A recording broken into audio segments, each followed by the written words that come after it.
사랑하는 성도 여러분, 하나님의 평강이 가득 넘치시길 바랍니다. 오늘 우리가 함께 대할 말씀은 출애굽기 13장 21절로 22절에 있는 말씀입니다.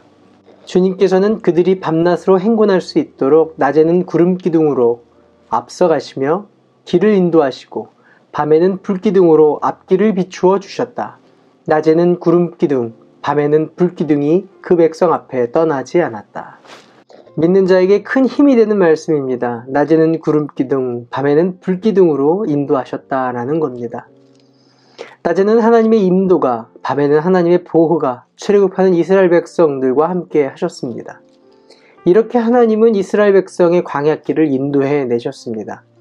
광야를 걷게 하신 것은 이스라엘 백성으로 훈련되게 하시기 위함입니다. 이제 이들은 그냥 백성이 아니라 하나님의 군대가 되도록 하신 것입니다. 시간을 들여서 훈련케 하시고 칼과 방패를 쓴 훈련이 아니라 여호와 하나님을 신뢰하는 훈련이며 여호와 하나님께 순종하는 훈련입니다. 아브라함을 통해 이삭을 통해 야곱을 통해 약속하셨던 그 약속을 이루는 하나님의 백성이 되는 것입니다. 앞으로 계속되는 광야길에서 받게 되는 훈련들입니다. 믿는 성도에게도 광야와 같은 시간들이 있습니다. 마치 이스라엘 백성이 430년 동안 종살이하면서 뼛속까지 깊이 스며들었던 노예 근성을 버리게 하시는 훈련, 하나님의 사람으로 이끄시는 훈련입니다. 430년 동안 애굽의 신들의 신앙이 여호와 신앙으로 바뀌도록 하는 훈련입니다. 그런데 이 광야길 가운데 주님은 멈추지 않고 낮에는 구름기둥, 밤에는 불기둥으로 이들을 떠나지 않으셨다라는 겁니다.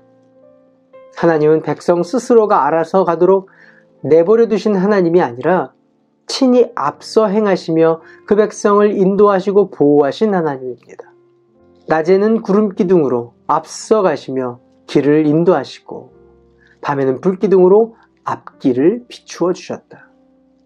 먼저 행하시고 먼저 이끄시는 하나님이십니다. 비록 광야길을 걷는다 할지라도 하나님은 이 백성으로 하여금 하나님의 인도하심과 보호하심 그리고 이끄심을 경험하도록 견인해 가십니다. 하나님의 임재의 증표이며 구원받은 백성에게 주시는 증표로 성령님을 우리에게 부어주셨습니다. 악한 권세에서 이길 수 있도록 성령님을 부어주셨고 바른 길을 걷도록 성령님을 보내주셨습니다. 광야길을 걷는다 할지라도 성령의 인도하심을 통해 확신을 얻게 하셨고 나를 보호하시며 바른 길을 걷도록 역사해 주십니다.